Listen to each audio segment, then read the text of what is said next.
The subject matters themselves are twisted distortions of reality. So obviously these news stories aren't real, but they're written in such a way that it could so very, very easily just be the news story of the day. Well, I was thinking of like the character you were talking about for me to play, and I flashed back to. Do you remember when Channel 4 did their band season, like about 2 decades ago? I think no, Yeah. it would have been like a decade and a half ago because I was at university then, and they did like they actually did interviews with like the surviving members of Mary Whitehouse's brigade and whatnot, and. Christ. But it was so funny though because they actually, first of all, they showed them the band footage that they were complaining about and got their reaction from it, and then they actually showed the band footage itself, which is fucking hilarious, you know. Yeah. But they are the one that I always think of, the one that I always remember that sticks in my mind is like this guy, and he was such a stereotype that if you didn't realize it, you'd think this is bullshit. Yeah. This is a setup. This is a comedy show, right? Yeah, like a Chris Moyles. Right. That's what you'd think. He was like, if his name wasn't Norris or Norman, I will eat my hat, you know, or a Malcolm maybe. He spoke like this, and he had a very nasal, dreary voice, and he was wearing a cardigan. He had a very round face, and he looked like he sat and had a notepad next to his television just in case there was something to complain about, you know. And it was I was watching this guy and I was like, there's something very amazing about you in your banality, you know, the fact that people like you really exist outside of Beano comic strips. Human beige, basically. Right. It's like you should not exist. It makes me it's the kind of thing that makes me paranoid. That it excites my paranoia. It makes me think maybe we are in a simulation, you know. Maybe we are in some weird, bizarre kind of existential comedy reel or something. I don't know. It's not a very good one, is it? No. If it is one of those, it's definitely not up to Chris Morris's standards, I can tell you. Definitely not. And the fact that it includes a better comedian than whoever or whatever is orchestrating it is a damning indictment, you know? Absolutely. But I mean, generally, you know, with these discussions on Strange Playgrounds, we don't really do intros or anything like that. We just sort of launch into it. So, you know, it's one of those things where I just start talking about shit, and then so I won't do an introduction or anything like that. It's okay. You know, this is it. I'll just cut it together. I'm going to try and keep you on topic because I know you have a whimsical passion for just sort of going off on one. Did you see the videos I did with my friends Kip Power and Jack Graham on the Joker? Yes. The Joker film, where we had to cut them in half because the full conversation was like 4.5 hours or something ridiculous like that. That does happen. It's a good one if we could get onto the topic within the first hour. It's a good one, you know. We're doing well then. We're actually being very, very disciplined at that point. Well, we're planning on having an Indian takeaway this evening, so I'm going to try and keep you on track. Right, you're going to keep me on track. Okay. Well, I mean, like one of the things I was thinking about before we came out, I wanted to ask you is like, where did you come to like the haunting itself? First and foremost, because there are so many different like adaptations of this story. I mean, there's the Shirley Jackson original novel. There's the 1963 film, which is absolutely stunning. There's that god awful 1999 film, and then there's the one with Catherine Zeta-Jones and Liam Neeson. Yes, that one. The Haunting. Yeah. Okay. Where did I come to this? Well, I guess really it would be that film. What, the 1999 one? Yeah. Oh God, I'm surprised you even bothered to watch this one. Then, to be perfectly honest. Having no like sort of prior context of what the fuck, you know, if it was based on anything. It was meant to be, right? There was a period of a good few years in the 90s where every Friday night was cinema night for me and my mates. We'd go and watch every Friday. There'd be a film. So we probably watched it at the cinema and came out the cinema going, well, okay, well that's it. That was £6. Just completely forgetting it in the next like 5 seconds, right? Yeah, and weirdly enough, if it hadn't have come up again on a top 10 list on whatculture.com on YouTube quite recently, I would have possibly have completely forgotten its existence for another fucking 25 years. Right? Yeah, which is fair, right? All I remember about it is a scene in like a main lobby area with a strange ornate spiral staircase off to the right, and there was a ghost flying around, not sure what's going on, and everybody looked a little bit shocked. Yeah. But apart from that, that's it. That was it before you watched the Mike Flanagan version. So have you ever seen the 1963 film, the black and white one? I tell you what, go and seek that out. If you get 2 seconds, go and seek that out. That is one of the best haunted house films in existence. Okay. It's really damn good. Basically, I mean, it's the novel. It is effectively the novel just directly adapted into film, and it really works. It's rare that actually does work, but in this instance, it actually does. And when you've seen that film and you come to watch that awful 1999 one, it makes you. You can't just like let it go and say, oh well, that was just a shit film. It's an abomination. Because the same way that World War Z is an abomination. Yes, exactly. Well. Yeah, exactly. Yeah. What makes both the original book and the 1963 film so compelling is that almost everything is ambiguous. Almost everything is psychological. You don't really know whether there are ghosts as such, or whether like Turn of the Screw, right? Yeah, it is exactly like the Turn of the Screw, where you're not, or whether it's the case that the house is some sort of psychic amplifier, and all it's doing is sort of exaggerating all of the neuroses and the problems of the people who are in it. You just don't know. And the 1963 film is just pure atmosphere. There's only one very minor sort of special effect in it, and even that is ambiguous. You never see a ghost, you never see a spectre, you never see a spook, you don't see anything, and yet it's so compellingly disturbing. Well, is it literally? Is it called The Haunting of Hill House? It's called The Haunting. Yeah, it's called The Haunting. Okay. Yeah, 1963, black and white. It's a stunner of a film. That is the original the original novel is an absolute belter as well. I mean, by Shirley Jackson. It's one of the texts when it comes to haunted house fiction. Well, it's brilliant. My next deep dive into this was when Mike Flanagan's series came on Netflix. Yeah. And we were both pretty fucking tired, and Jen said, do you fancy a film? I'm not sure I've got it in me to do a film. I said, I tell you what, let's watch the first episode of this. It's only an hour. Yeah. We'll see what this is like. And 10 hours later, yeah, we turned around and went, shit, we fucking so we didn't have the energy for a film, but we have just binge watched a 10-hour fucking horror story. It was. I struggle to think of the last time prior to that I'd seen anything that actually really defined or actually sort of summed up the word horror. Yeah, right. I'll be honest. When I saw, because I don't think I may have seen Mike Flanagan's stuff in other things, like his writing in other things, but I never really paid that much attention to him. And when I saw that there was a Netflix adaptation of The Haunting of Hill House, I was like, oh no. My immediate reaction, probably because of the bad taste left in my mouth from that 1999 film, I was like, oh no, they're not going to get this right. They are not going to do this justice. And I remember very reluctantly sitting down to watch it and just readying myself to be disappointed, and then just not being able to stop. Yeah. And then I hit, what really turned me on it? I mean, I was enjoying it regardless, but what really turned me was that episode, which is quite far in, really. It's the funeral episode. Oh, Two Storms. I was watching it, and I was starting to see what they were doing. I was starting to see the technical exercise.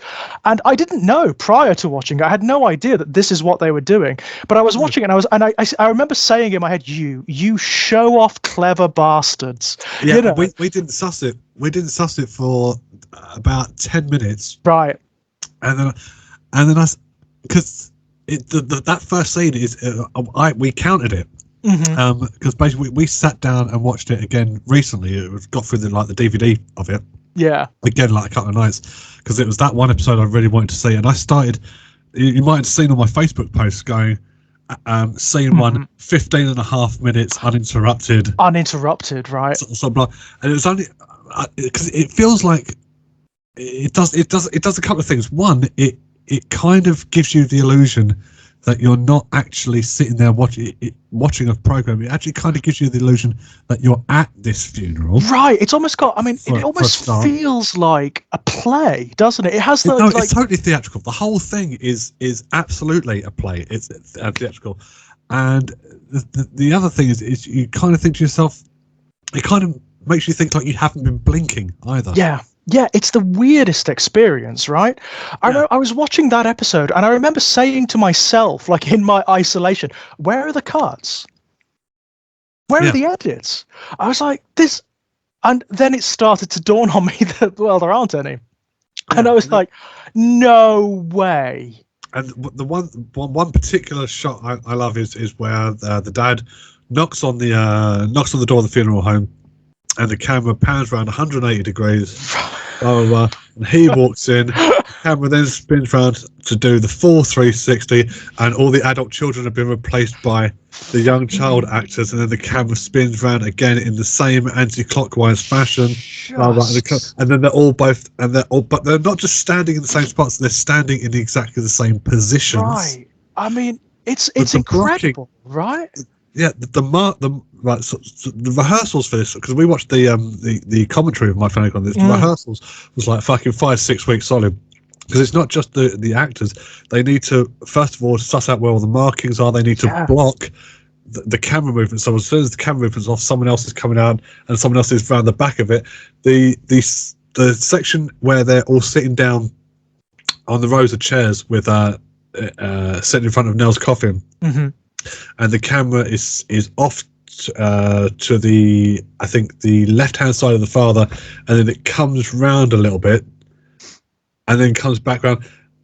There's loads of crew behind them, hastily moving all the chairs out of the way to get the that entire camera is attached to like some sort of fucking motorized rig.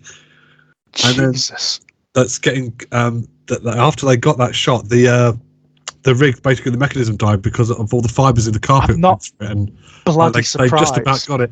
And once the cameras then come back around again, and then you can't see it, all the crew are putting all the chairs back again, so you don't notice.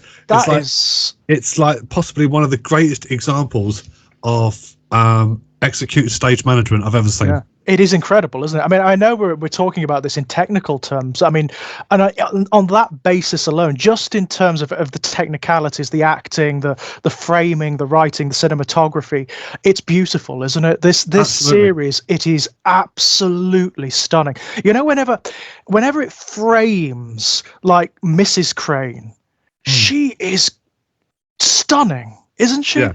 There's something about her and the way the camera looks at her and the way she's framed that makes her ethereal. And of course, that's not just a technical exercise. We find out why it's doing that, why it's casting her in this ethereal way, right?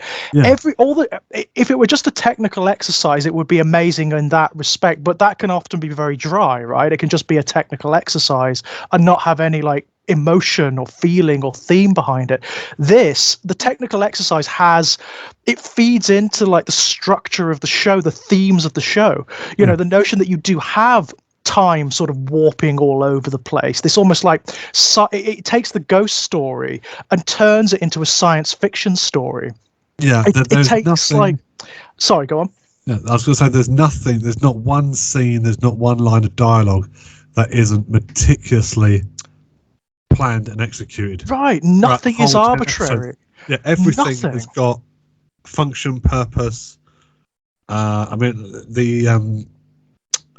The one thing I forgot is where, you know, when little Luke is playing outside and they say, "Oh, remember when the 2 chimes go?" He goes, "Yeah, I've got to come in and sort of blah." And then he looks over and he sees the young girl in the bushes and that, and you think, "Oh, like there's a ghost." And everyone keeps saying, "Oh, Abigail's not real. She's not real." And you think, yeah, they're sitting down with this ghost because they can see this ghost because the house is allowing them to see this ghost in the red room, and then they start drinking the poison, and at that point you find out, oh Jesus fucking! Right. That is, I completely forgot about that. It's amazing, isn't it? The way it plays with time, and the way it seems to suggest that, like, and quite rightly, that is innate to the notion of ghosts, right? To the notion of hauntings. The metaphysics of ghosts is that they transcend time, right? Time is largely meaningless to them. I thought that was just beautiful, and that horrible sense. I mean, it's a dark show in many respects. Like, I mean, the one that gets everyone I've spoken to is the revelation about Nell and the bent neck lady, right? Yeah, that's incredible. Fucking hell. But as soon as it happens, as soon as she hangs herself, and then she starts dropping through. Oh, various points or stages in her life. You don't feel it, right? Happen, but you go, of course it is. Yeah. Yeah, you feel it, don't you? You somehow you sort of feel every snap. Yeah, it's incredible. I can hear an echo of myself, Jer. Oh, I can't. Yeah, I just heard an echo coming through your computer, I think. Oh no, it's stopped now. It stopped. I don't know what that was. A slight technical hiccup. It's stopped now. Okay, that's weird. But yeah, I remember like it being doing that wonderful thing that really good horror often does, where it felt violent towards its audience.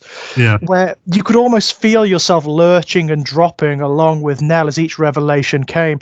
And the way that sets up this really dark and horrible sense of predestination. Like, she wouldn't have come to that point if she hadn't seen the bent neck lady throughout her life, if she hadn't seen herself. It's this horrible paradox, this time loop where no one can escape from it. It's inevitable. Yeah, and the conversation that Nell and Luke have with their mum, which is great, when they're giving like really, really vivid descriptions about what they're going to be in later life, when he's like saying that, I'm going to sit there and I'll be old and I'll be having poison in my veins and sort of like that boy in particular, right? It was amazing. Yeah. The innocence in which he delivers all those lines, he kind of reminded me a little bit. I don't know if it's his general sort of costume or the glasses or anything. He kind of reminded me of what Piggy character would have been in Lord of the Flies. Yeah, I know what you mean. There's that sort of innocence about him. Definitely. I mean, this series is really interesting. This is what Mike Flanagan seems to do. He takes like the essentials of the stories that he adapts, but doesn't adapt them directly. This is not a direct adaptation of Shirley Jackson's novel. Rather, what he's done is taken the themes, the characters, the setting of that novel, and the sort of general gist of the story, and has then combined it with lots of others in the same way that he did with his adaptation of The Turn of the Screw. You know, Bly Manor. He took like lots of Henry James's work and sort of threw it together. That's what he's done here. So there are other elements of Shirley Jackson's other short stories and novels all thrown together here, as well as his own very peculiar sense of what ghosts are, what hauntings are, what horror means. What I love about his work is that it's horror that is trying to explore things. It's not interested in just making you feel scared or giving you jumps or anything like that. It's horror that explores like human tragedy and a sense of identity. Yeah, and I will go for that any day, you know. Well, the first time I watched it, I think I had a conversation with you about it. The first time I watched it, I felt a little bit betrayed at the end of it, because they've got a big cake for Luke and he's blowing out the cake. I think 2 years sobriety or something like that, and everyone's moving on with their lives. Theo is happy with her girlfriend and that sort of thing, and she even throws the gloves away. That's very symbolic. She doesn't need the gloves anymore. Right. And I was a little bit annoyed by the ending, because I thought to myself, you don't just get to wash off 35 years of of unprocessed and unresolved childhood trauma like that. Right. The ending felt a little bit like sort of, I don't necessarily believe all of you should get away with it like this. But having rewatched it recently, and now because I'm watching it the second time through, I'm looking for every single little clue where there could be a ghost in the shot. I'm looking for variations in like sort of lighting and shadow, statues, paintings, all that sound stuff. effects, literally everything. I'm studying like each frame, like sort of, and then by the time I get to the end, that ending, although I'm still not entirely convinced it's the ending I would have for these people, at the same time it does. I do understand it a little more. Like there has to be a point where you move on with your own life, because otherwise you are forever stuck. Yes, I mean, and that's it, isn't it? You are that's I think that's part of the theme of the entire show, to be honest. It's sort of like finding a way of escaping your past, or of not escaping it. No, that's wrong, isn't it? It's not escaping, it's reconciling it. Yeah. It's reconciling it and facing the traumas that make you what you are. And I know a lot of people who don't like the ending to the series. They feel as though it's too rounded. It's too sort of conciliatory. A lot of people don't like the fact that, like you said, a lot of the characters sort of leave it behind. They get away with it. Yeah, I think maybe if everything had been brought forward an episode, so that in the last episode, all the children are in the red room. They all wake up. Nell's like sort of, she does that wonderful speech where it's out of sync, it's out of context, and then she says the same lines again, but suddenly they make sense. Right, like, brilliant stuff.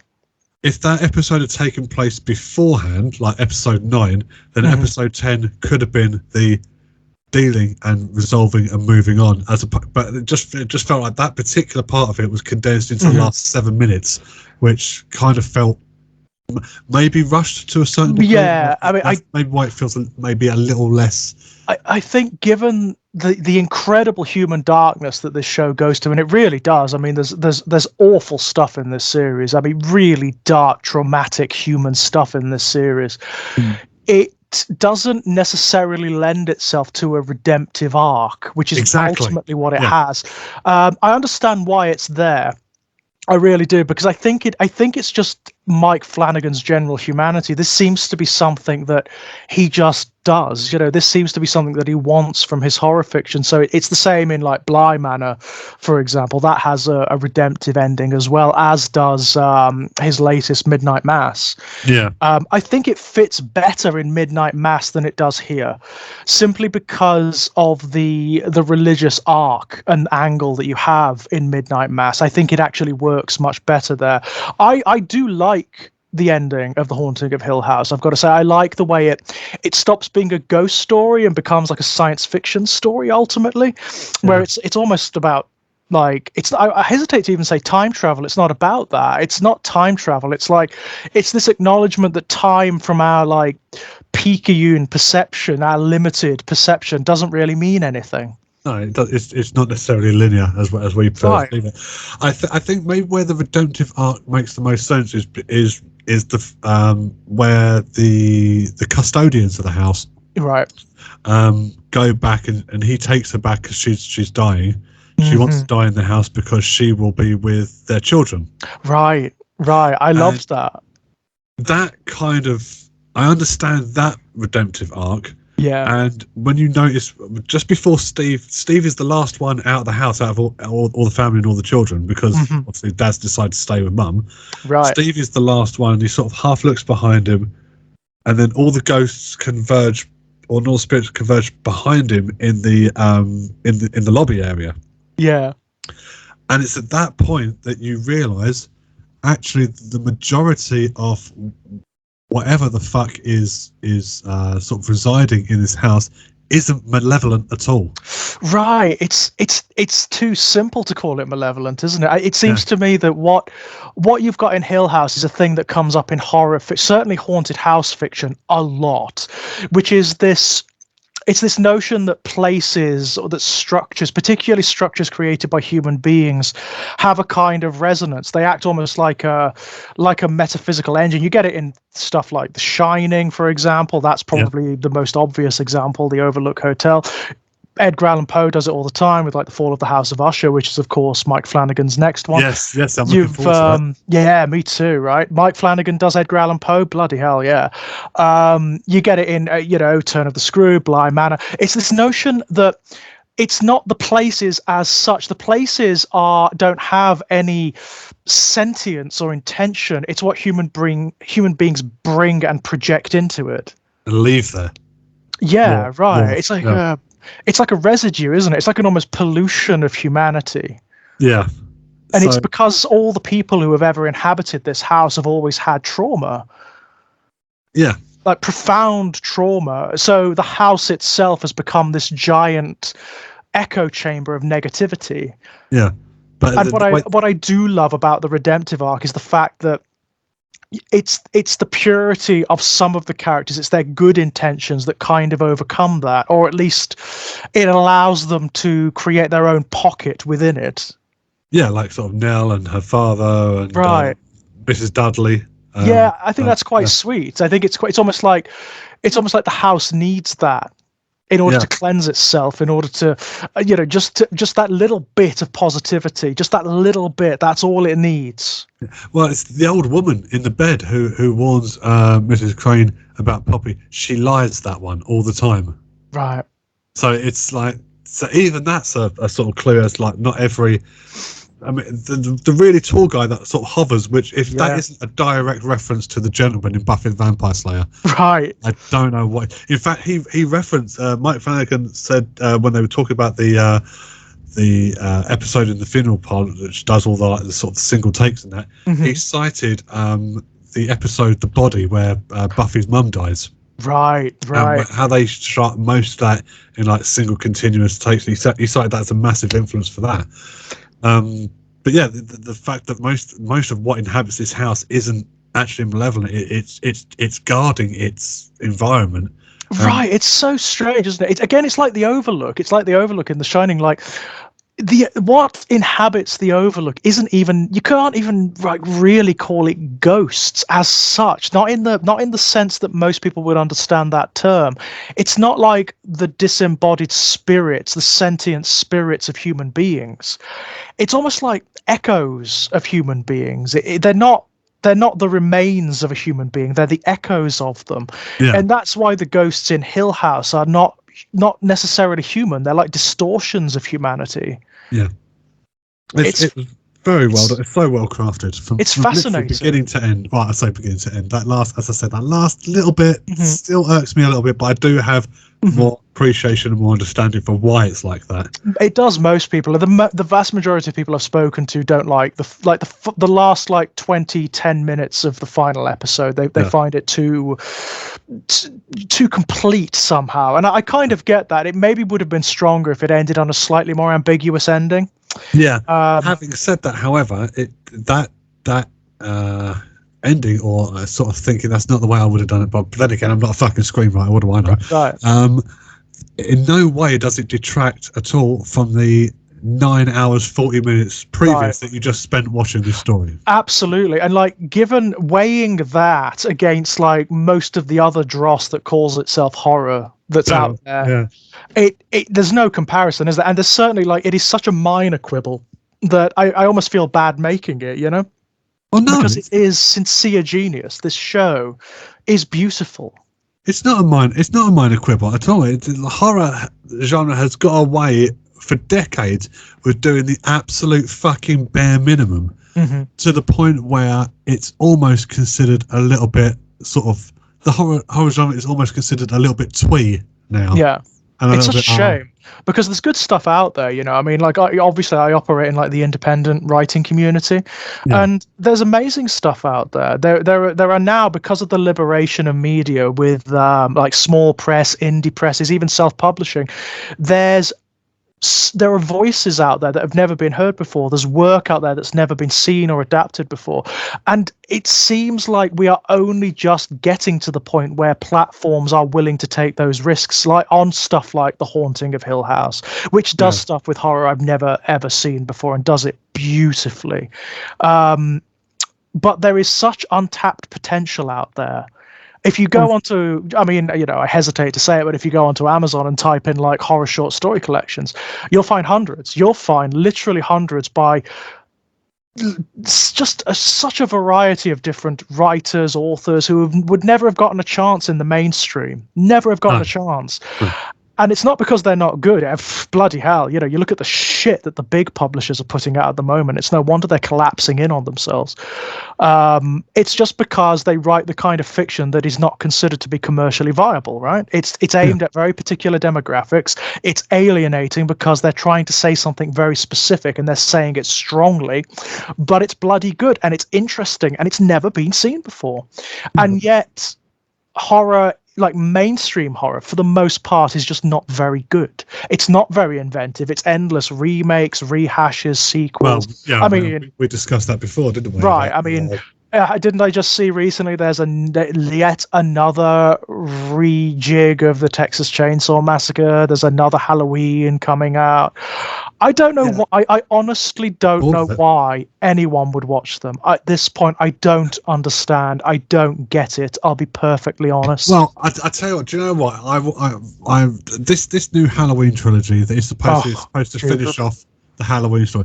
This Halloween trilogy, I've not seen any of them so far. I do think they've taken a bit of a slightly underhand bullshit approach by going, the last 17 films don't actually matter. We're just going to from the first one. That's a bit of a cheeky, like sort of reach around, right? Mm-hmm. But I will take my hat off to these new Halloween trilogy, right? And I will get down on my knees and I will bow to them if it turns out at the end Michael Myers takes off that William Shatner mask and it's fucking William Shatner underneath. That would be awesome. That would be great. Yeah, I would go for that. I would absolutely go for that. But it's so weird. I rewatched the original Halloween for the first time in years recently, and I don't like slasher films. They just, by and large, they really don't do anything for me. Yeah, like thematically, product of their time though, but their time was like sort of the late. Right. They should have basically lasted the same amount of time as Punk did, which was about 18 months. Absolutely true. So absolutely late 70s, maybe to 1981, but it just kept going and going and going and going.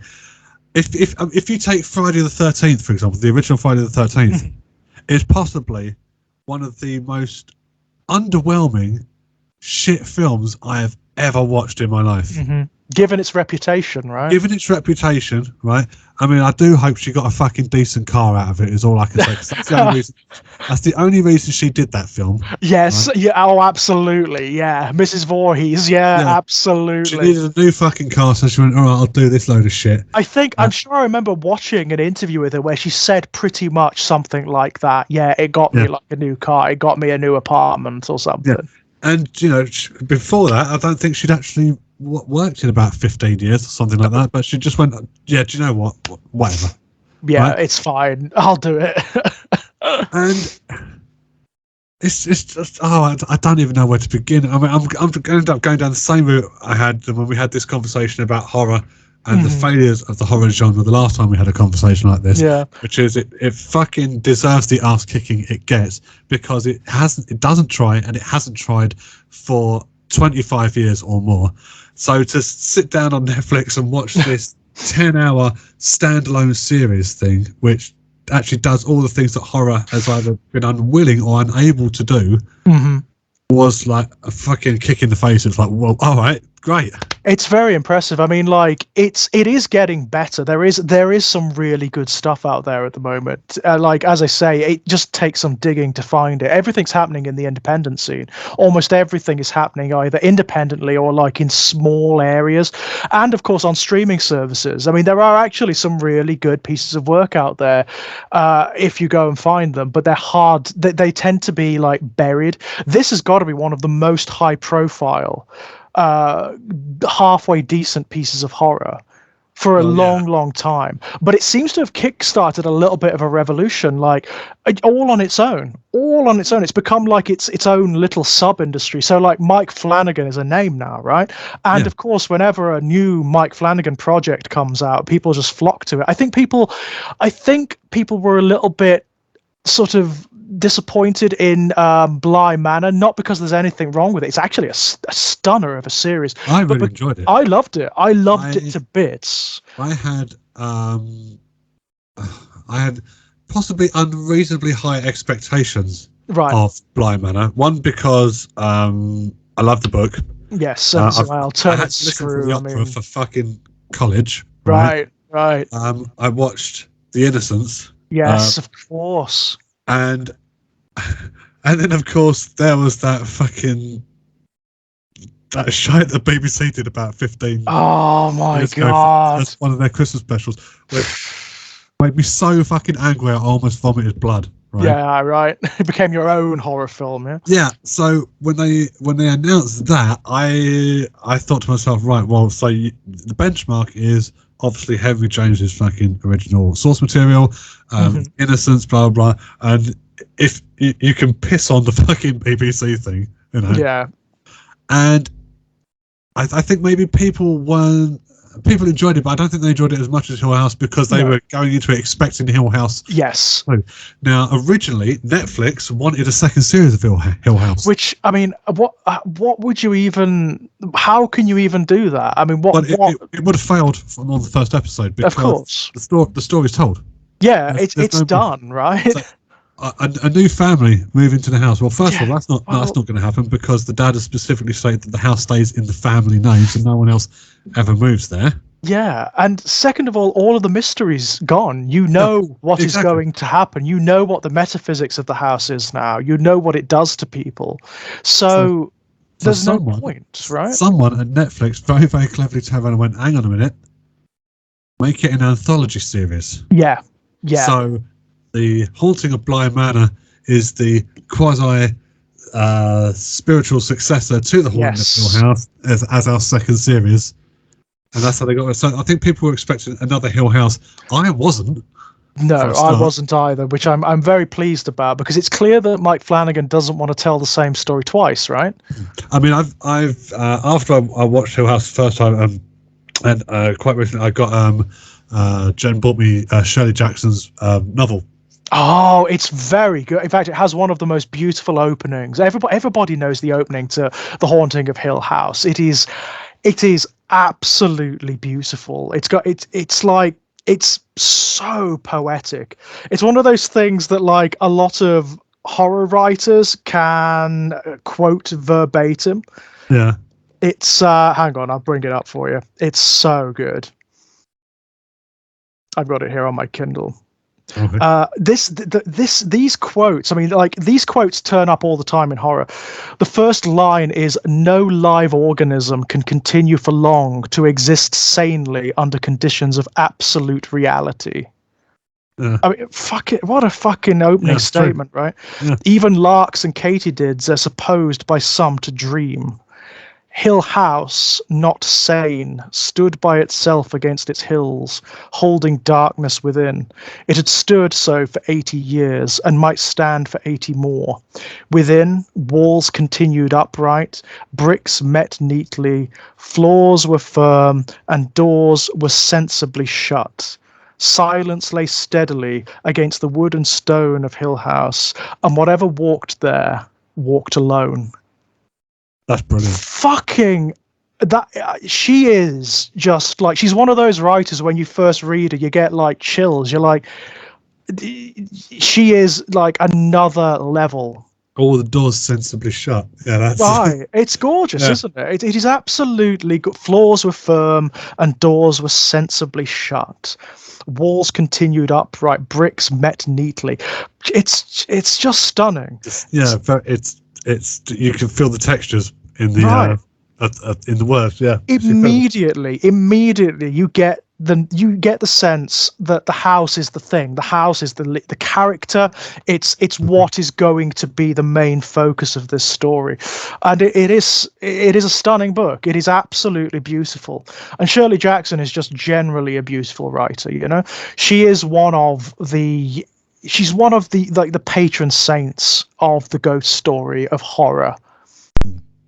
And the fact that her work is being done such justice as this. I mean, don't get me wrong, this is a very off-the-wall adaptation of this story. It is not, if you read the book, it is not the story of Mike Flanagan's series. Mike Flanagan takes the setting, he takes the themes, he takes the central ethos, even the characters, and rejigs them all, mingling them together with Shirley Jackson's other work to create it's like a collage almost, like a kaleidoscope of her work. Okay.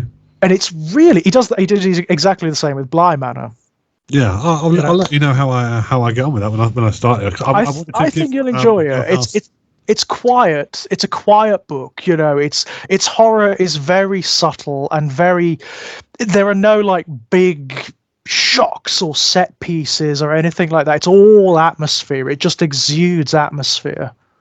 Good. I wanted to give Hill House a second watch one, to get the DVD away in the collection, but two, because I really, really, really wanted to get to that 6th episode.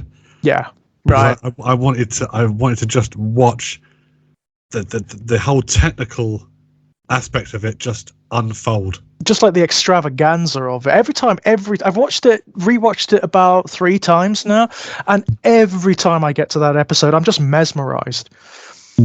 I can't look away from it. Cannot look away from it. It's ridiculous, Yeah, on top of that, you've got, just like you said earlier, that it's theatrical, and it so is. The whole show is incredibly heightened and theatrical all the way through. The characters talk in a very particular manner, and once you've got the rhythm of that, and once you understand that the show is slightly heightened and slightly exaggerated, it just sweeps you along, right? Yeah, I mean, I worked when I was like sort of 13, 14. I did a work experience at our local theatre when they were putting on the production of Misery. Right. And I got to work on the sound design. I got to rig all the lights and do all the gels for the lights, build some of the set, do some of the props. And I got to watch the production a few times. And like, when I talk about theatrical, there's one scene where he's like sort of wheeling around the room trying to find sort of ways to get out, and Annie Wilkes comes back from doing whatever she's doing, and then there's a clap of thunder outside, and because the wall's made of this strange Hessian sort of thing, when the thunder strikes and the lightning claps, it lights up the wall, and you can see her taking off her coat and sort of everything like that, and then it just stops. Brilliant. And from an audience point of view, you go, oh shit, yeah, because you know cool. She's there, he doesn't know she's there, and it's so it had that same sort of vibe for me. When I talk about the theatrical production of it, it felt exactly like that. So they know exactly when the camera pans around, there's a lightning cue just there. They know that person's then got to come off and then do this. It's the choreography of the whole thing and how it's been marked out and blocked is just fucking blows my mind every time. I just love the fact that you've got. It's one of those weird, strange, almost impossible pieces of televisual alchemy where everything comes together, everything works. It's so rare that happens, where the cast are all perfect, the writing is all perfect, the cinematographers, the directors, the lighting, it's all perfect.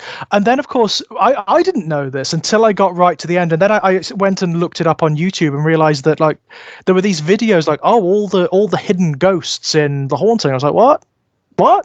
And then I went back, obviously, and watched it through again. And there's so much in this show that you just don't see. Yeah. Just brilliantly framed. And I mean, so brilliantly framed that you really should see it, but you don't. The scenes in which, like, the hidden ghosts, the shifting statues, the weird shadows and things that you see, but they're often right in your field of vision, but you just don't see them because you are distracted. It's like a magic trick. Yeah, where the camera's placed, where the lighting is, how the scene's been blocked. It takes subtlety to a whole new. It really does. Definition, doesn't it? It's stuff like. There's a shot early on where I think it's very early on actually. It's just after the Cranes have moved into Hill House, and the 2 younger children are having a nightmare, quote unquote, i.e. being visited by ghosts, and as the camera's panning around the corridor outside, the statues are changing. Like they're looking away and then they're looking at the camera. It's utterly brilliant. You just wouldn't notice, you know. Didn't spot it the first time we watched it. But not of course, at all. Yeah, I guess we must have found out that there was like sort of ghosts in like sort of most scenes in the house and sort of. So, as I said, when we went back to watch it the second time recently, I'm sitting there, I'm desperately trying to pay attention to every single thing in that 24 frames a second sort of thing that I'm looking at. Okay, so what am I seeing? What am I saying? What am I missing? Am I missing anything? It probably takes another 2 or 3 watches at least to try and to get everything, because they are everywhere. Get the scope of what they were doing. Like when it's in Hill House, when it's actually set in Hill House, because of course it leaps all over the place. You know, you've got that wonderful thing with it leaping forward, then leaping backward, then leaping into places that are neither forward nor backward. There are ghosts everywhere. There are like ghosts in every scene. You just don't see them. The one that got me, because I can't believe that I didn't see it. It's the sequence where Mrs. Crane she tells Nell off for writing on the wall, because there's like writing under the wallpaper in crayon or charcoal or something. Right, yeah. And if you look, like, it's right in front of you. It is so clear when you're looking for it. It is so clear. There's a little boy under the table, crouching under the table, like a grey, ashen little boy. And it's like, I didn't see that. First time I watched it, I did not see that at all, but he's right there, plain as day. You mentioned something just there about sort of the way the story goes back and forth, back and forth, back and forth. One thing I've noticed with TV programs, and I'm going to cite season 1 of The Witcher as a particularly fucking bad example of this, is when the story flips back and forth between the past, present, and sort of then the past, blah, blah, and you can't quite follow the timeline or work out where the fuck you're supposed to be in the grand scheme. With this, however, the darting back and forth between timelines or flashbacks to when Luke's in rehab, and then there's they're getting ready for this, but then there's a flashback to something over here. It still follows through as one complete narrative. It doesn't break up the progression of the story, especially when you're seeing it from different people's perspectives and different people's timelines, up until the point where it's all leading to Nell hanging herself. Right. It actually works, doesn't it? It works beautifully as a continuity. And it leaves you wondering, like, it's a beautiful mystery too, because you want to know what has estranged this family. What has made it so they basically can't stand the sight of one another, you know? They can't bear to be near one another, especially given that they were so coherent. They were so close once upon a time. There's trauma, but you don't know what that trauma is. It's clearly profound because, like, the children in particular are all screwed up, aren't they? When they're adults, they are all broken. They're completely broken people. And it does that wonderful thing as well. I mean, Flanagan is really good at this. It's the Stephen King thing, you know, where they make you really care about the characters, and it's effortless. Like, you just can't put the story properly. Yeah, right.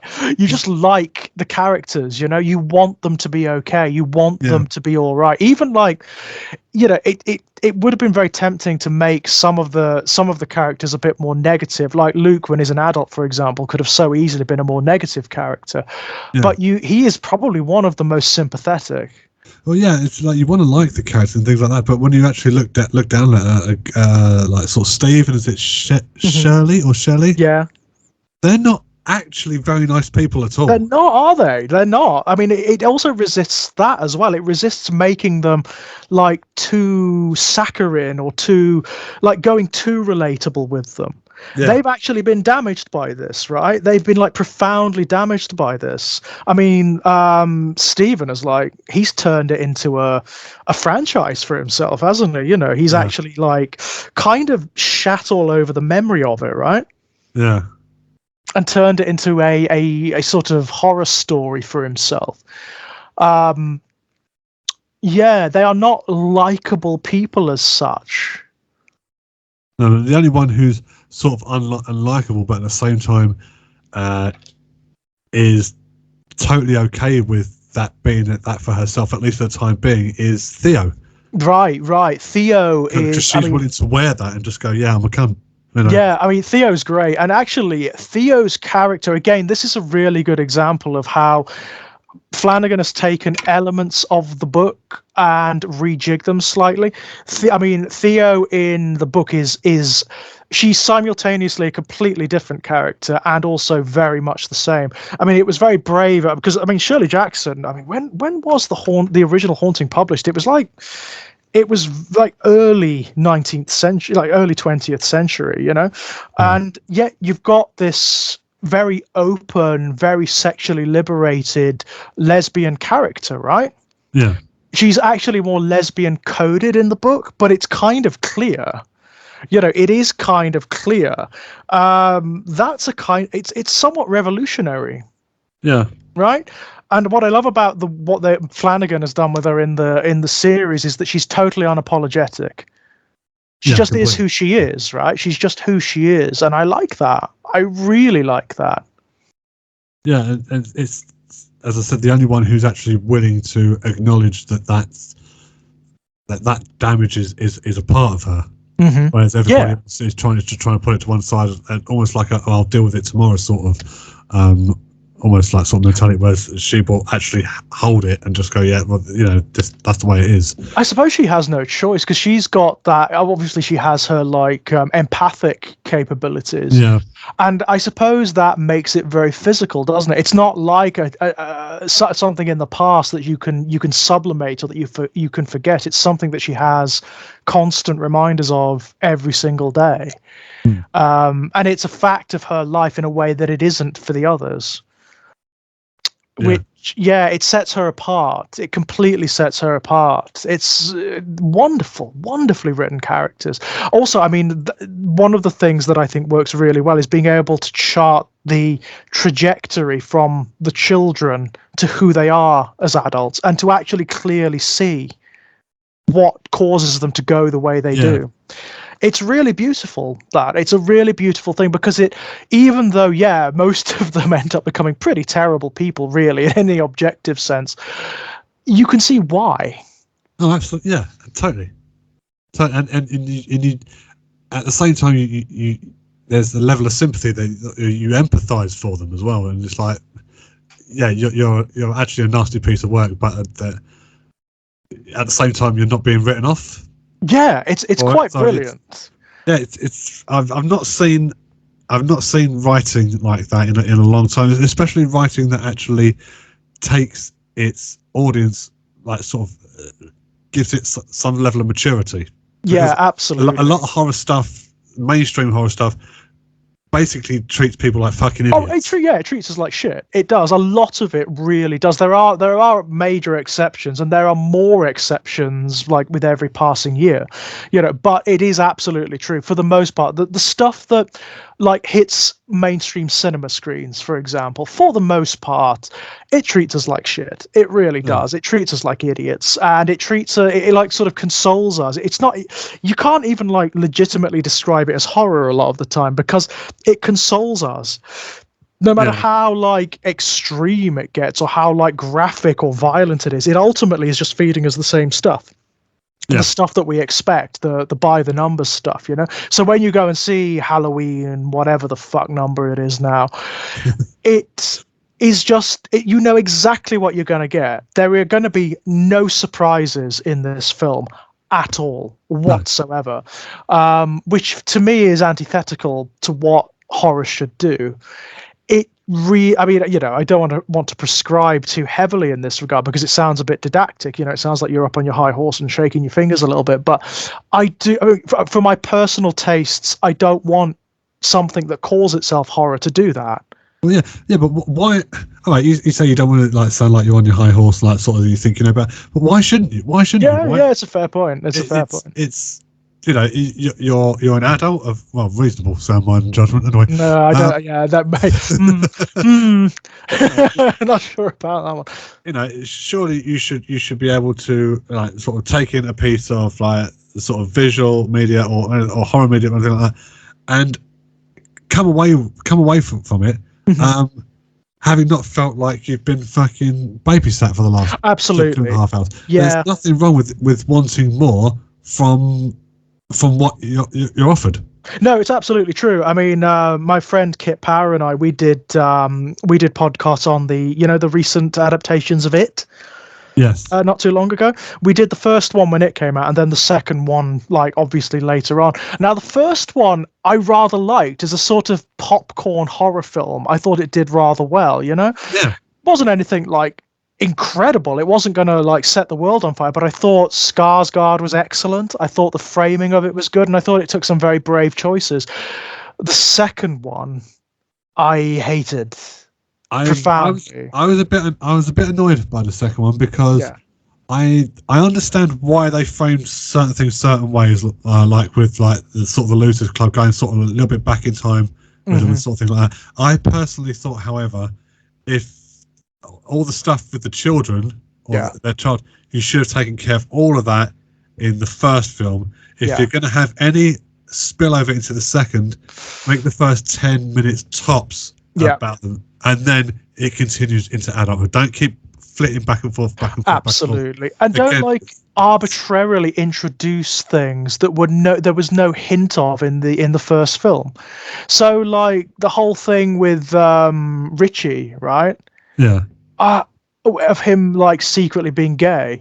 To me it came off as really token. I really didn't like it. I was like, well, there was no suggestion of that in the first film. A token gay in cinema? Right, who would have thought that? It's like, why is that even there? I don't understand why. If you were going to do it properly. Give it some gusto, right? Yeah. Give them their moment. Give them a kiss or something. Even if like the other character reacts badly, at least have the guts to do it. Don't do this wishy-washy, half-assed. Oh well, I hated that. I really, for me, it was also like the tonal discrepancies in the second film that did for me. Yeah. That opening sequence, which is not in the 1990s adaptation, which is probably a good thing, to be honest, where you have the murder of Adrian Mellon, the gay guy who gets like assaulted and beaten up, which resurrects Pennywise in the book. Tonally, that was completely different from everything else in the film. You can't go from like a fucking hate crime of that magnitude then to like what is essentially an Evil Dead style horror comedy where every horror sequence has a punchline at the end, right? Yeah, it did feel a little bit you can't do that. What's the word? Hammy, yeah.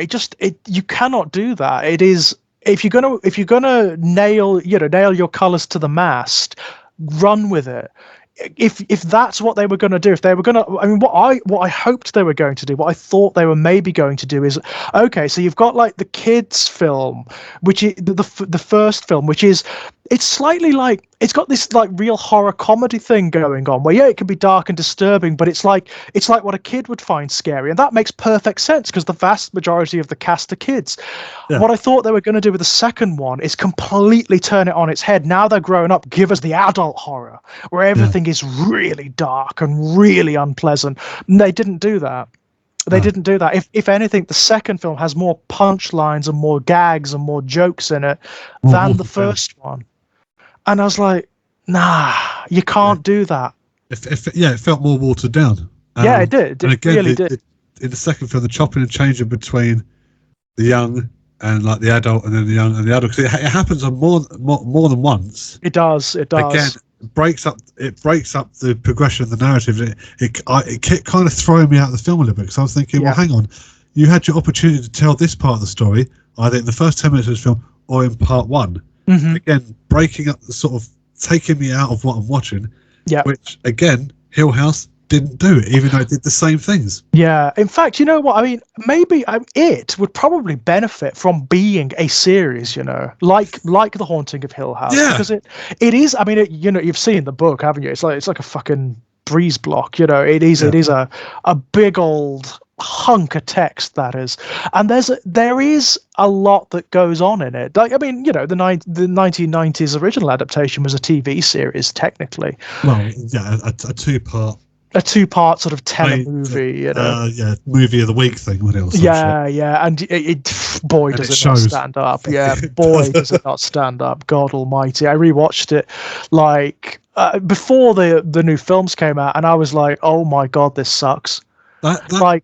The only thing people really remember about that particular film is one, of course, Tim Curry. Tim Curry, obviously. Always amazing. Yeah. And two, that fucking shit plug-on ponytail that cunt was wearing. Yes, yeah. Right? Apart from those two things, and the really bad animatronic spider at the end. The Muppet at the end, yeah. People remember the Muppet, yeah. But actually, the original adaptation of Stephen King's It dated itself about 2.5 years after it fucking came out. It did not age well from the outset. It really didn't. In the same way, you know what I'm going to say here. In the same way, the Langoliers didn't fucking age well about 3 weeks after they made that. To be 100% fair, the Langoliers, like the minute it aired, it was dead. But you know what? I've got time for the Langoliers because it is the perfect encapsulation of 1990s shit television, isn't it? Yeah, but the story is fucking great. Right. It's just so badly done here. I mean, I rewatched that recently too, and I'm the way the script is awful. Like, it's so stinkingly bad. The way the characters talk, they're not even like, I mean, I hesitate to say they don't talk like real people because people in fiction don't talk like real people, but they don't even talk like fictional characters. They talk like gonzo spacemen. It's so weird. I love the concept of the story, right? Yeah. I can't bring myself to watch the whole thing again because I enjoyed it for what it was, but I knew at the time when I watched it when I was like fucking 14 or whatever, that this was a steaming pile of the highest fucking caliber, right? But I watched, I afforded myself and watched a small clip of it on YouTube when they're on the plane. And I swear to God, every once in a while, I should say the dialogue is bad, the script is bad. Half expecting Leslie Nielsen to pop in and go, I just wanted to let you know that we're all counting on you and good luck. Probably would have improved the whole thing, to be perfectly honest. It is a pile. It is one of the worst. I mean, like the 1990s was strewn with bad Stephen King adaptations. There were loads. That's one of the worst. Yeah, well, sometimes they come back again. Oh God, yeah. Sometimes they come back. Yeah. Again. The Tommyknockers. Do you remember the Tommyknockers? Yeah. You also had Sleepwalkers, didn't you? Sleepwalkers. Yeah. Sleepwalkers is notable. Alice Krieg in that. There is a scene in that, you know, where like every like prominent horror personage of the 80s and 90s is all together in the same shot. You've got like Clive Barker, John Landis, Eric England, Stephen King himself, all together in one shot. Cronenberg was in Cronenberg is in that Nightbreed. Nightbreed, yeah, that's right. He plays Decker, the psychologist, the bad guy. Yeah, actually, pretty good. He's pretty good in it. He's not an actor, but he's got like. No, but he's a creepy bastard, and he's a creepy son of a bitch, and he works really well in it. Yeah, he's got this like coldness, this deadpanness that works really, really well. Yeah, and then you look at him with that, and you go, "I'm starting to get a better understanding of how you particularly apply your craft when it comes to directing." Right. I mean, I've got a real soft spot for the Nightbreed because it's an adaptation of Clive Barker's novel, of course, Cabal. Yeah. Which it was the last thing. No, it wasn't the last thing Clive Barker directed. The last thing Clive Barker directed was Lord of Illusions. I didn't see that. Did you not see Lord of Illusions? It's a really weird piece of work. It's very 1990s. It's like a mix of detective noir and horror. Okay. Really strange, with Scott Bakula in the main role. Really? Yeah. It's the oddest thing. If you do watch it, don't watch the theatrical cut. Watch the director's cut. The theatrical cut is all over the place. It's a real nightmare. The director's cut is still all over the place, but it's actually really fun. Okay. It's got like Hellraiser style horror in it, and then these moments of almost Raymond Chandler-esque detective noir. It's really strange. Okay. Speaking of Hellraiser, did you know that they made another one not long back without Doug Bradley? Because it's the only one. It's the only one. Doug Bradley took a look at the script apparently and said nope. And bearing in mind, he's been in some shit Hellraiser films. Of course, but all the people who took on the guys who are like the staple like sort of horror franchise sort of figureheads. Mm-hmm. Robert Englund could hardly claim to fucking have the most rewarding career. No, I know, right? Like sort of like recognizable, like Oscar-worthy output. Definitely not. I mean, but to think that this is the one, you know, it must be so bad, and it is. It's stinking. It is like it's one of those films that only exists so the people who currently own the copyright can keep a hold of the copyright. Yeah. The guy who's playing Pinhead, it kind of reminded me a little bit of what Christopher Lloyd looked like when he was playing Uncle Fester in the Addams Family, and just a couple of 6-inch nails in his head. Yep, that's pretty much it. Yeah, that there is nothing about that is in any way intimidating or frightening. And there's nothing about the film that's redeemable. I mean, even a lot of the really bad Hellraiser films have got something going for them. There's like a Cenobite design or something that's pretty cool or something like that. But this is just execrable. It is so bad. And the sad thing is, I mean, I know we've just spent the better part of an hour whinging about remakes, but actually Hellraiser is one of those weird franchises where I think there are so many stories left to tell. It could do with being a TV series, couldn't it? Yeah, there are many things that that get the film treatment. Actually, no, if you split that up into like sort of six, even if it was a standalone sort of like 6-part miniseries or something like that, do it that way, but make each and every one of them an hour long. Yeah, absolutely. I mean, there's so many mysteries inherent, like the box, the Le Marchand's box. You know, what else can it do? What other doors can it open? Because, like in the novella, The Hellbound Heart, Barker talks about how it opens different doors. You know, it's not just to Leviathan's hell. It's not just the Cenobites it summons. It can summon lots of different things depending on how you open it and what desires you open it with. Dimensional Alexa.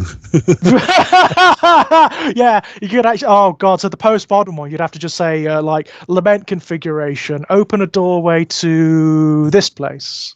Yeah, Sunderland. Yeah. Oh man! But even within the Cenobites themselves, there is so much to tell there, right? Yeah. It's a mythology that is so underexplored certainly in televisual terms. Yeah, I don't know why they're not willing to take a risk. I mean, if Hill House and Bly Manor and Midnight Mass are like sort of showing them anything, it's like self-contained 6 to 10 part horror it can be done, right? It's viable. Yeah, it can be done, and not only can it be done, it can be very good. Fucking kick everything off the stage. Right. I mean, I loved Midnight Mass. I mean, that was Flanagan's first original piece, obviously, that he didn't adapt from something else. And I loved it. I loved it to bits. I was so enamored of it. I would say out of the three, it was my least favourite. It's your least favourite, isn't it? Yeah. However, because I wasn't expecting it to go down the sort of the vampire thing. Right. So I was like, I went, all right, okay, so we're doing vampires. But then I had to sort of look at it in terms of, actually, no, the horror is the insidious undercurrent of like the religious stuff. The vampire is almost incidental, isn't it? It's incidental, sort of. The true horror is obviously the religious part, and the thing that I said to Jenny, you know that scene where he's I think it's about where they're coming up for Lent or something like that, and he's standing there at the pulpit and he's giving the sermon and he's talking about sort of like, you are an army, the army of God, right? Blah, blah, blah. And from an atheist point of view and sort of everything like that, I said to Jen, I'm not being funny about this. I said, but his argument there was pretty fucking compelling. I said this. We did a podcast with Kit and I did a podcast with my friend Tom, and Tom is the Anglican vicar for Sheffield. Yeah. Great guy, really cool. He had to watch Midnight Mass because it's like tailor made for him. So we were talking to him about it, and he absolutely fucking loved it. He loved it to bits. And I said to Tom, as the atheist that I am, I would sit in his mass anytime. Absolutely, because he is so brilliant, isn't he? He's so charismatic, Yeah, but it's the power of conviction.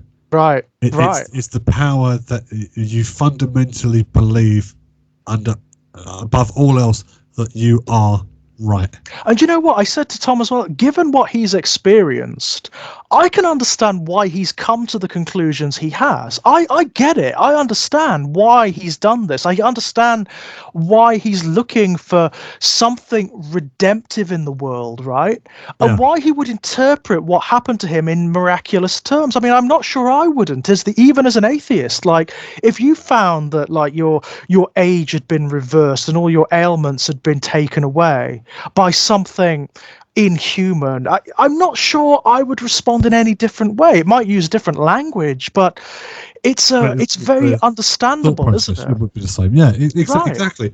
And as I said to John, the listening to him there, I'm almost agreeing with him here. Which is really, for someone who had a Catholic education upbringing, right, and who didn't believe a fucking word of what was rammed down my mouth and that, that I found it very, very, very uncomfortable to be sitting there going, yeah, right, and to be thinking like, maybe he's got a point. I mean, like, you have to bear in mind, this is when he was like Monsignor Pruitt, when he was the old man. He'd lived for decades and had seen all the worst that humanity had to give, right? Yeah. And he'd seen the total failure of everything, of every ideology, of every article of faith, and has, at the very end, encountered something that is sincerely miraculous, right? Yeah. I get it. I get it. I understand. It was very, very, very cleverly written. It was just taking it at face value. Initially, it's like sort of, all right, we're doing the vampire thing. I'm not really sure where the fuck you're going to go with this. Obviously, we stayed through to the end. I think we watched it over a couple of nights. We watched it through. Very, very glad I did. But yeah, in terms of like sort of the horror aspect of it, it was a horror that I wasn't prepared to sort of absorb. It kind of like blindsided you with what it was actually doing. Yeah, I have to admit, it did me too. I honestly didn't know what it was doing. Like, I honestly had no. Like, obviously, even though things like The Haunting of Hill House and Bly Manor are Flanagan's own sort of reinterpretations of the material, if you're familiar with the material, you kind of know what its broad strokes are, right? You know what its themes are. You kind of know where it's going to go. This one, I had not the first fucking clue, especially when like it seemed like genuine miracles were starting to manifest. Like when the girl got up and started to walk, you know. I was like, oh, okay, what is going on? Sincerely, what the fuck is happening? Are these like sincere miracles? Is that where we're going? And then you realise it's far more insidious than that. It's far more insidious, and yet it's weird, isn't it? Completely fitting. It is completely the wider, right. Sort of, it's a difficult one, isn't it? Because it is fitting, and yet obviously it could be regarded almost as a disease, I suppose, because that's certainly what the doctor describes it as, right? It's some form of very insidious disease, right? Yeah. And yet it does have miraculous properties, doesn't it? Yeah, but it's the play on words, like sort of insidious disease thing, which, you know, not wanting to put the world to rights, but from a certain point of view, you could argue that's exactly what an organised religious faith-based thing is. Right. It's corruption. It's corrupting people from within. So. And obviously, Midnight Mass was a very personal project for Flanagan, based off his own experiences with Catholic education and Catholic doctrine. Yeah, absolutely. And yet, it wasn't going to exactly come across as like sort of all singing, all dancing. Isn't this wonderful? No, definitely not. And yet, it does, for the most part, it resists like wholly condemning its characters. Like, even like Monsignor Pruitt. It doesn't like make him, in any lesser work, he would just be a villain. He'd be a straight up villain, and he's so not that. Yeah, and he's so not that. I can't remember her name. Bev. Yes. The Beverly Keane, the only character who's like fairly irredeemable. Yeah. Yeah. Even at the end, when Right. she's on the beach and she's just desperately trying to dig herself under the sand and sort of things like that, there's almost, not quite, but there's almost something approaching redemption for Pity. her. There's like pity, isn't there? Yeah. If nothing else, there's pity. I mean, all of the other characters, they have their sort of Saul on the road to Damascus moment where the scales fall from their eyes and they realize what's happening and what they've done. And they come together at the end, right? I mean, even Monsignor Pruitt has that wonderful moment where he asks the woman he's loved all of his life, basically, in contradiction of the tenets of his faith, to forgive him. Yeah. And despite everything, like watching the show, I was like, yeah, all right, fuck it, yeah. Why, I get it. I understand why he did what he did, even though it turned out very, very wrong, and it turned out that he'd misinterpreted things terribly, massively, yeah. But that said, right, there's this aspect of it as well. He encounters the vampire in an ancient temple literally on the road to Damascus, right? Yeah. Who's to say that it's not one of the old biblical fathers, or not like the inspiration for some of the Jesus stories or the miracle myths or even myths of angels, right? Yeah, exactly. Who's to say, yeah. It's left very ambiguous because, of course, it does that wonderful thing of not belaboring itself by explaining what the vampire is. It doesn't. There's no awful, right. It is just what it is, and it lets the audience it basically says to the audience, okay, we've shown you what this thing does. You know what it is. You know what it is. You don't need to use the word. You know what it is. So we're not going to bother. Yeah, and they're throwing everyone a curveball by. Sort of basically killing who you perceive to be the primary character at the end of the third episode. Oh my God! When that happened, I was like, "What the fuck?" I was like, "What are we gonna do? If you're gonna do that, what are we gonna do?" You've just killed the protagonist, the principal, the avatar for the audience. You've just killed them. Yeah, and there's a very clever switch towards what's her name? Kate Siegel? Yeah, I can't remember her name, but yes, the girlfriend character, effectively. Yeah. Yes, and it was very subtly done. In most other shows, that wouldn't have worked. Yeah. That was a very difficult move to make. And what Kit said when we spoke about it is that the show doesn't shortchange anyone. And again, that is a mark of Flanagan. He doesn't. All of his characters have place and purpose, and they pay off. Everything pays off. It's something I really envy in storytelling terms, Yeah. Because there are not many writers who can do it that well, who can do it that tightly and make it work. No, I can think of quite a few who can't. Yeah, so can I. in the horror world, at least, who I shall remain. But you know who he is. Oh, mean. Oh, mean. Even most people who like Stephen King, and even Stephen King himself No, not Stephen King. No, we're not talking about Stephen King. Oh, okay. That other cunt. Oh, okay. Oh, no. Oh, him. Oh, right. I'm not going to bother with him, to be honest. He who shall definitely not be named. No, he who shall definitely not be named, no. But, King's a weird one for me. I am not as into his work as a lot of horror fans are. He's hit and miss. When he hits hard, I think. When he writes well, he writes bloody well. I mean, even his bad work, even the stuff I don't really like very much, I can read. It's very, very readable, right? Yeah. Because that's just the way he is. It's like that's something else that pissed me off in It Chapter 2. Oh right, yeah. The winking at the camera moment. What did you think of the book? It was alright. Didn't think the ending was up to much. Yeah, right. If you can acknowledge that about yourself, right, then that's, if nothing else, a signal that you should fucking retire. Although, to be fair, his later stuff is really good. The stuff he's published over the last 5 or 6 years really bloody good. No, I mean, I've not read it. I'm still hung up on the fact that he made a very, very early. I mean, he was even like sort of parodied like sort of Simpsons or something, wasn't he? When he says, "Oh yeah, he's been in the Simpsons the next a lot." one's going to be about a land monster, and his editor goes, "You're just not trying anymore, are you?"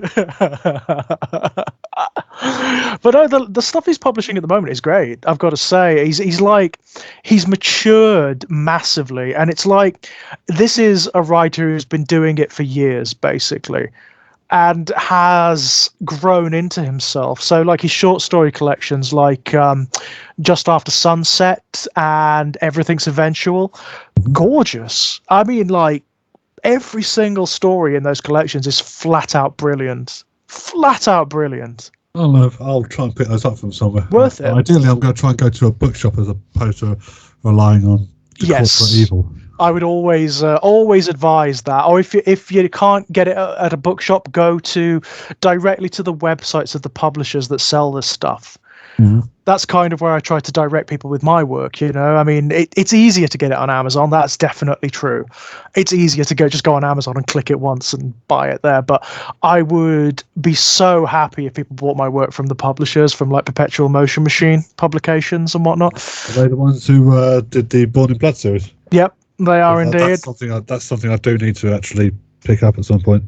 Oh, brilliant! If you would leave me a review, that'd be ace. Oh, I'm also talking to everyone else out there. Wink, wink. Buy my book. Buy my book, you bastard. No, I don't. It's not buy. It's like review it. That would be great. Do you find that people don't actually leave a review then, or I mean, yeah, people do, but it's always good to have more reviews. Like it just raises your status a little bit more. It's always good to have reviews.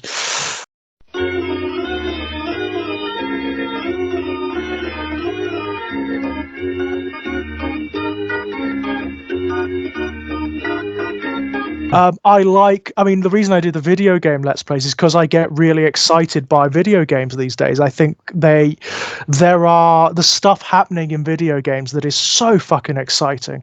If you look, we were talking earlier about the horror scene. Go to the independent horror scene in video games. There's stuff happening out there, the like of which has never been seen before and is incredible. Well, we watched your playthroughs on Visage. Oh my god! Fuck, what was the other one called? Layers of Fear. Oh, absolutely Jesus. Loved Layers of Fear. What an amazing piece of work, right? Layers of Fear 2. It was good, but we watched all the way to the end. Yeah, we were committed. Yeah, right? But we felt that the first one did have a lot more going on for it. But definitely. The second one hit some very, very different beats, and those different beats actually worked to its credit. Yeah, it's a weird one, the second one. It certainly doesn't work as well as the first game. The first game has got a real subtlety to it, and the way it builds is beautiful. From the very first scare where that painting moves and you don't see it move, it like disappears off the staircase wall. Yeah. That shit me up when I noticed it. Because it doesn't make a noise. There's no like signal that it happens. You just notice. Yeah, so it's just gone. So it's not nice. It's not nice. I did try watching the Disco Elysium series. Disco Elysium's a weird one. I would play it. You need to play it, really. Yeah, if we were trying to watch it, I was like, I'm having a bit of difficulty getting into this. But definitely, we've loved watching all your Resident Evil playthroughs. Oh yeah. I'm gonna redo 8 because I want to do it on the PS5 now. I've got one. Oh fucking get you! Yeah, don't get me wrong. It was pure fucking luck. It really was. It was pure bloody luck. I've been trying to get one for nigh on a year, and it just so happened like I was on Twitter and in the recommended bar, game came up, and I was like, I know what that is, and I just went immediately to the website and managed just by the skin of my teeth to get one of the bastards. Wow. But yeah, eventually I'll get one. I mean, I want to go back and do like a few things because I'm still doing 7 Days to Die. Of course. There's a new episode just came out yesterday, which is it takes me hours and hours and hours to edit these things together. Ah, right. Because I'm doing I'm doing Dave and my cameras Oh, right. So it takes me hours to edit together and then put the titles over it to say whose camera you're watching, blah, blah, blah. And sometimes it's a bit of a slog. This episode that just came out yesterday was actually went up about 6 weeks ago. Mm-hmm. We filmed so much of it in one go that we finished the series about 10 weeks ago. Right. And it's got another 3-4 weeks to run. Wow. We're already recording the third series, and that doesn't start until the 1st of April.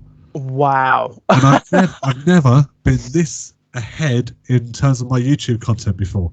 Yeah, that's weird, isn't it? I mean, so I'm actually finishing sort of productions on like sort of series in that in much the same way that fucking television companies do it. It's just me sitting here editing it. God, I'm never that far ahead. I only allow myself like at most an hour an evening to play video games, and that's it, because I've got, there's just too much going on at the minute. So I fly by the seat of my pants. It is a case of like, right, it's recorded. If it needs editing, I'll edit it. If not, it goes up, like immediately. So what I do is to free up some space in my system, I'll upload them as I go. So I've got about 7 videos all scheduled for release on certain dates already uploaded to YouTube. Right. So they're going to release sequentially, right? Yeah. Got you. I've got a whole bunch of because I got back into doing the fucking Transformer review thing, so I tried doing. I noticed. Yeah, I've watched a couple of them. I watched a Flywheels one with that was great. I remember that toy because my brother had that one, like the original one, and I had a shitty knockoff. Yeah. I say a shitty knockoff. It was actually better quality than the original one. Yeah. For one thing, it had paint apps. Okay, well the mechanism on that has never fucking worked properly until I did that fucking review. And that it did. Sat there, I thought you can go fuck yourself royally. Yeah. What a shit toy. I mean, have you seen the new one, the Skytread one? He's beautiful. I mean, he looks all right. Absolutely stunning. Mark Pierce bought me the new pipes for my birthday. I've got to go and collect them. So that'll be fun. I just thought I'd get back into doing those because I bought reproduction G1 boxes and sort of shit like that. I just thought I'm going to start doing these again. So I've been consistent with my, because I upload stuff if I wanted to, and I'd go like sort of months without doing anything. Yeah. I'm now sort of uploading things twice a week for the last 22 weeks or more. Right, so that's pretty good. You got into a roll with it, yeah? Yeah, if I give myself a schedule and a deadline, I'm like, okay, I've got to get this out by blah, blah, blah. So, I mean, I bought the new Scorponok because, like, it's Scorponok, and he's been my favorite since I was a kid, right? I've got a real thing for Scorponok, but that's probably going to be it for a while. I mean, there's stuff that I like, I think looks really good. Yeah, you have somewhere to put it. I mean, there's space. I can, there's enough space in here, but it just doesn't do it for me at the moment anymore. I like watching other people's stuff. I like watching people's reviews and whatnot, but it's not enough for me. I actually much prefer the comics and stuff at the minute. Yeah, well, that's going to be ending by the end of the I know, it's really sad. I think IDW's run has been the best for Transformers comics. Really has. Totally. I mean, there's no comparison, really. There really is nothing that's this comprehensive and this interesting. Let's hope whoever picks it up does a good job with it. Eh? Let's hope Mike Flanagan does an adaptation of it. Let's see what he cooks up. Mike Flanagan's Transformers. Yeah. Wow. That would be some truly fucking horrific shit right there, wouldn't it? What would that be? I don't even know what that would look like. Wow. Yeah. I'm going to leave you with that thought. Yeah, I think on that note, we can end it. Yeah, I mean, before we go, Gerard, is there anything you'd like to pimp out? Other than myself, on Friday nights, I'm quite cheap. As I said earlier, vodka and coke, and we'll discuss options. Discuss terms. Yeah. I've recently started Strange Corner again. By the way, guys, go and watch Strange Corner. It's fucking brilliant. I don't even know how to describe it. It's just like it's Jer being the storyteller, right? It's all true life stories that have happened to me directly, that have at some point or another in the course of the story taken a turn for the incredibly odd and the incredibly uncomfortable. Yes. Leaving me in a position where as I said, I'm not that much different from my YouTube personality. Leave me in a position where that side of me tends to come out. There's a little bit facetious, a little bit snarky, and a little bit very, very deeply unpleasant.